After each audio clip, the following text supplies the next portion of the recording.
మల్లన్న సాగర్ ముంపు గ్రామాల ప్రజలకు ప్రభుత్వం అండగా ఉండాలని సీనియర్ నాయకుడు దామరంచ ప్రతాప్ రెడ్డి అన్నారు.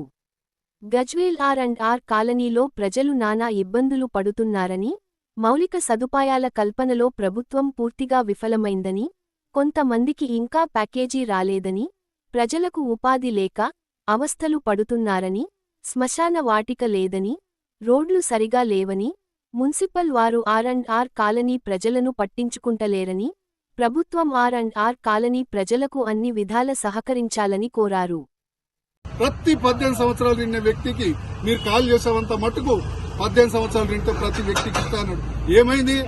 3 సంవత్సరాలు దరిదాపుకొస్తున్నావు, ఇప్పటికి నువ్వు ఒక ప్యాకేజ్ ఇయ్యలేకపోయినావు. కాలనీలో ఉన్న సమస్యలన్నీ ఎట్లా ఉన్నాయి? ఆర్ కాలనీలో ఇప్పటి వరకు ఎస్టీపీ లేవు, నీళ్లు లేవు, మోర్లు లేవు, స్కూళ్లు లేవు, గుళ్ళు లేవు, ప్యాకేజీలు లేవు. నువ్వు ఏం చేస్తున్నావు? ఆయన నీకు అన్ని తెలిసి కౌన్సిలర్లు గాని ఆర్ నుంచి నీకు ఎందుకు వేసిండ్రు ఓటు? 4 కౌన్సిలర్లు గెలిపించిండ్రు. ఎందుకు వేసిండ్రు? మా ప్రభుత్వం ఉన్నది, మేము 3 ఏళ్ల దాకా ఉంటాం, మీ అందరికి మేము ప్యాకేజీలు ఇస్తామంటేనే నమ్మి ప్రజలు నమ్మి మీకు ఓట్లేసిండ్రు. ఇలా మీరు ఏం చేస్తున్నారు? ప్రజలు ఏం కాపాడుతున్నారు? ట్యాక్సీలు వసూలు చేస్తామంటారా? ఎట్లా వసూలు చేస్తారు మీ ట్యాక్సీలు? ఆ రోజు ఏం చెప్పింది ప్రభుత్వం? 10 సంవత్సరాల వరకు మీకు ఎలాంటి పన్ను వేయం, అయితే మీకు మేము రాసిస్తాం, మేము జీవో తీస్తాం. కర్మదాలి మా ప్రభుత్వం పోయి ఇలా ఈ కాంగ్రెస్ ప్రభుత్వం వస్తే ఇంత హింసిస్తుందా, ఇన్ని ఇబ్బందులు పెడుతుందా? మేమేం చేసినాం పాపం?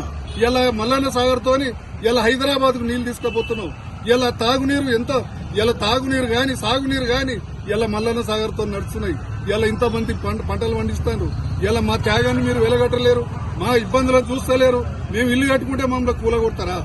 ఇదేనా మీ ప్రభుత్వం చేసే మొండి వైఖరి? ఏం చేస్తుండే కమిషనర్?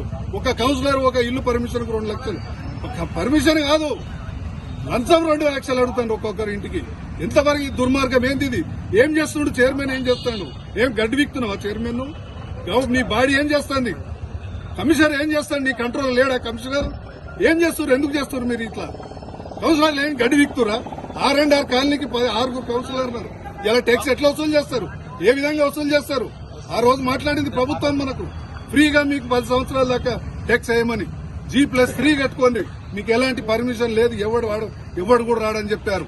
మీకు ఫిషరీస్ రైట్స్ ఇస్తామన్నారు, ఎబో 65 వాళ్ళు ఇస్తామని ఏది ఇచ్చారు? ఇప్పటికి 30 నెలలు అవుతుంది. ఇలా మేము కోర్టులో పోయినాం. ఇలా వేములగట్ల ఒక 36 మందిని ఏడికేడకి స్టాఫ్లో ఒక 57 మంది కోర్టులో వేస్తే హైకోర్టు తీర్పు ఇచ్చింది 4 నెలల వరకు వాళ్ళు ఇవ్వాలని. ఇయ్యాలడికి 4 నెలలు కాదు, సంవత్సరం అవుతుంది. నువ్వు మళ్ళీ కలెక్టర్ మేము ఇయ్యలేమని ఒక నోటీస్ ఇచ్చింది, మా దగ్గర డబ్బులు లేవని. ఇదే మీ ప్రభుత్వం చేసింది. హైకోర్టులో తీర్పు వచ్చింది ఈ మనం ఎబో 65 వాళ్ళకు. ఇలా ఏం చేస్తారు మీరు? ఇలా ఏం చేస్తారు? ఎందుకు ఇస్తలేరు? ఇలా ఒక ట్యాక్సులు అల్గా దొరికిన అది మీకు ట్యాక్సులు వసూలు చేస్తుంది. మేము ఎక్కడికే కట్టాలి? మాకు ఏం తెలిసింది? మాకు గ్రామ పంచాయతీలో కొనసాగించాలని మేము మొత్తుకుంటే కూడా మీరు వినలే. ఇలా కలిపినరు.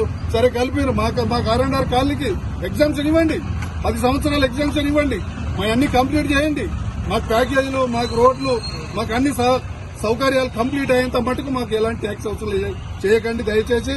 ఇప్పటికైనా ప్రభుత్వం మొండి వైఖరిని ఆలోచించి మాకు ఆర్ కాలనీ యొక్క ప్రజలకు మీరు అన్ని కంప్లీట్ చేసి ఎలాంటి రుసుము లేకుండా మా ఇండ్లను మీరు నమోదు చేసుకోండి.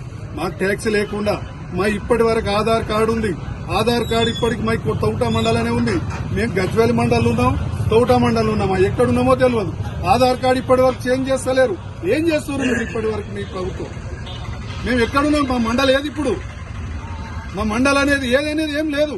అటు తౌటాల వద్ద డిలైట్ అయిపోయింది. ఇప్పుడు ఈ గజ్వేల్లో లేము, తౌటా లేము. మా ఆధార్ కార్డు మీద తౌటా మండలం ఉంటుంది. ఏం పట్టించుకుంటాను మమ్మల్ని? వాళ్ళ ఎలక్షన్ రాగానే, మేము ప్రభుత్వం రాగానే, మా కౌన్సిలర్ గెలవంగానే వారం వరకాల ముఖ్యమంత్రి దగ్గర దోల్కపోయి పెండింగ్ పరిహారాలు అన్ని ఇప్పిస్తామని లెక్చర్ కొట్టిరు, గెలిచిర్రు. ఏం చేసిర్రు? గెలిచి 5 నెలలు అవుతుంది. 5 నెలల నుంచి మీరు ఏం చేస్తున్నారు? గెలిచి కాంగ్రెస్ కౌన్సిలర్లు ఏం చేస్తాను? కాంగ్రెస్ కౌన్సిలర్ గెలిచి ఏం చేస్తాను? మినహాయింపు ఇవ్వరా? మీరు కొట్లాడరా? మేము రోడ్డు మీద రాకపోతే మా ప్రభుత్వంలో మేము రోడ్ ఎక్కి 2 గంటలు ఆపినాం. మీకు దమ్ము లేదా? ఆపండి, రోడ్ ఎక్కండి, రేవంత్ రెడ్డి దగ్గరికి పోండి, ప్రజలకు ఆర్ ప్యాకేజీలన్నీ ఇప్పిస్తామని చెప్పారు కదా. మొత్తం కల్లబల్లి మాటలు మాట్లాడారు కదా మీ ఇన్ఛార్జీలు కింద అందరూ. ఏం చేస్తాను? ఎంతమందిని బలి చేస్తారు ఇప్పుడు వచ్చి ఇల్లు గులగొడతారా? ఇదా మీ పద్ధతి, మీ సంస్కృతి? మేము త్యాగం చేసి వచ్చినామయ్యా, మేము ప్రాజెక్టుకు త్యాగం చేసినాం, 6 లక్షలకి వచ్చి వచ్చినాం.